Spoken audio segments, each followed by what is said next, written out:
tal, queridos amigos? Con el gusto de siempre les saludo en este su programa Al Encuentro con la Palabra. A lo largo de estas cápsulas anteriores estuvimos viendo, analizando algunos de los reyes de Israel, los tres primeros reyes, Saúl, David y Salomón. Sin duda que la monarquía empezó como un momento de gloria, de esplendor para el pueblo de Israel. Normalmente el primer rey Saúl, lo situamos hacia el año 1030. El rey David hacia el año 1000. Luego venía el rey Salomón hacia el año 970. Y decíamos al final cómo la vida de Salomón pues termina muy mal, con un corazón dividido. Se casó con muchas mujeres, su corazón se dividió.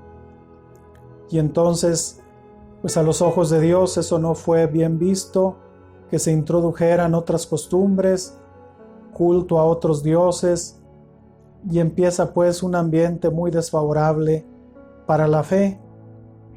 Y sin duda también Salomón tácticamente falló. Para mantener un reino poderoso, obviamente necesita muchos impuestos, y quizá esta fue la mayor falla política, económica de Salomón, querer aumentar los impuestos al pueblo de Israel, por lo que esto generó un gran descontento. Pronto comienzan algunas revueltas en contra del mismo rey, y viene pues a la muerte de Salomón hacia el año 931, viene el momento más doloroso para el pueblo de Israel, la división. Cuando muere Salomón, uno de sus hijos, el rey Roboam, queda en Jerusalén como rey, pero ahora en el norte hay otro rey que se llama Jeroboam. Jeroboam era un soldado, una persona que estaba al servicio del rey Salomón y que se va a constituir como rey del norte. Y viene pues esta división, lo que se llama el cisma. Ya no hay un solo reino, aquel reino que David quiso mantener unido, fuerte. A la muerte del rey Salomón, 931, viene la división.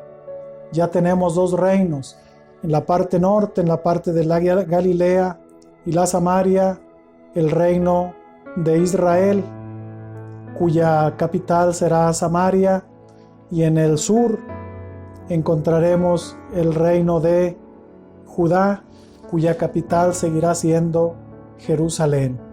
Ya no hay un rey, hay dos reyes, Roboam en el sur, en Judá, Jeroboam en el norte. Y la historia nos dice que pues un reino dividido normalmente no se mantiene. Ya hay mucha rivalidad entre ambos reinos, no hay entendimiento, las mismas tribus, todo aquella fortaleza que habían adquirido con Saúl, con David y luego con Salomón, ahora parece que se vuelve a disipar. Viene un momento de relajamiento político, pero lo más importante, un relajamiento en la vida espiritual. Se ve la traición nuevamente a la alianza. Ya Dios ya no está presente en el pueblo, en sus reyes. Ya es un desorden. Falta la unidad de fe, falta la pureza de la religión. Hay un completo desorden. Para eso estamos ya en el siglo VIII antes de Cristo, y surge uno de los grandes imperios de la antigüedad, llamado los asirios.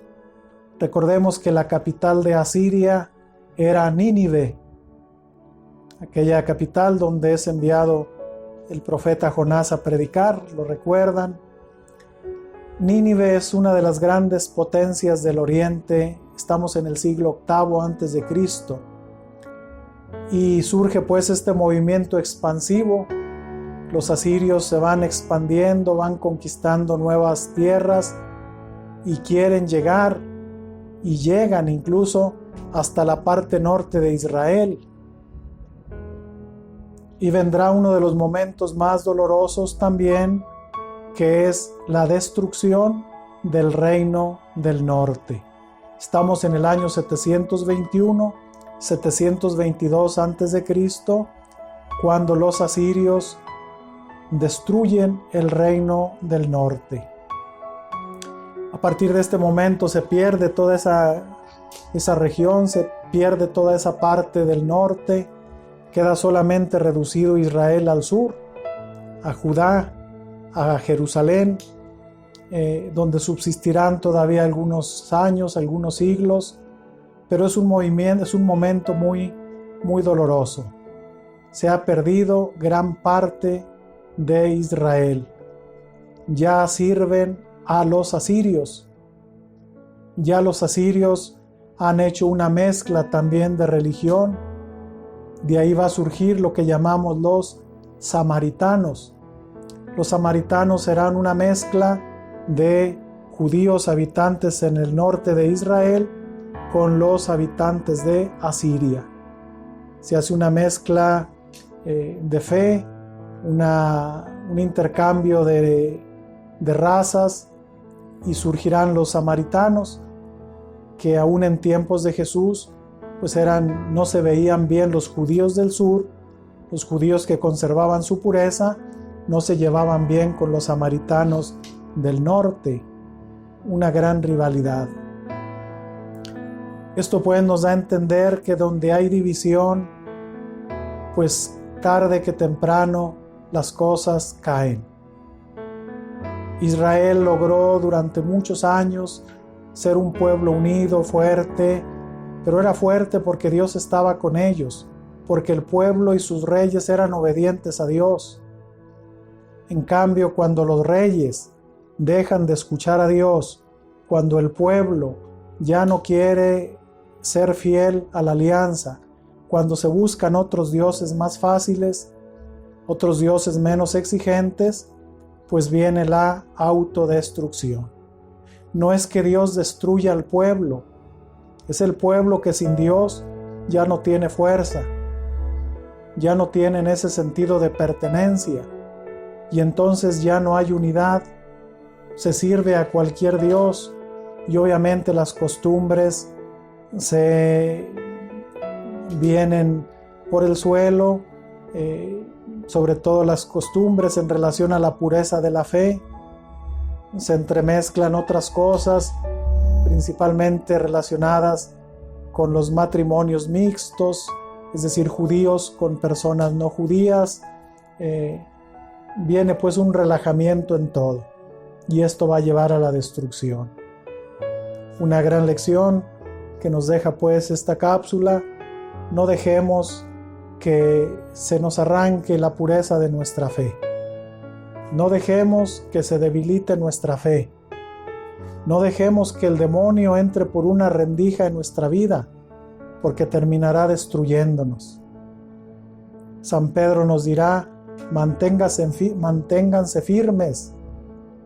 El diablo, como león rugiente, siempre anda buscando a quien devorar. Entonces no dejemos que el demonio entre a nuestra vida, entre a nuestra familia. No dejen que el demonio entre a su matrimonio, porque lo va a destruir. Todo lo que se divide terminará destruyéndose. Cuidemos mucho la unidad. Les agradezco pues su atención y les invito a que nos sigan en nuestras redes sociales, página YouTube de la Diócesis de Gómez Palacio, página de Facebook de la misma diócesis, cuenta personal de un servidor, Julius Carrillo. Les mando un fuerte abrazo, un saludo a cada una de sus familias que Dios les conserve siempre unidos en su amor.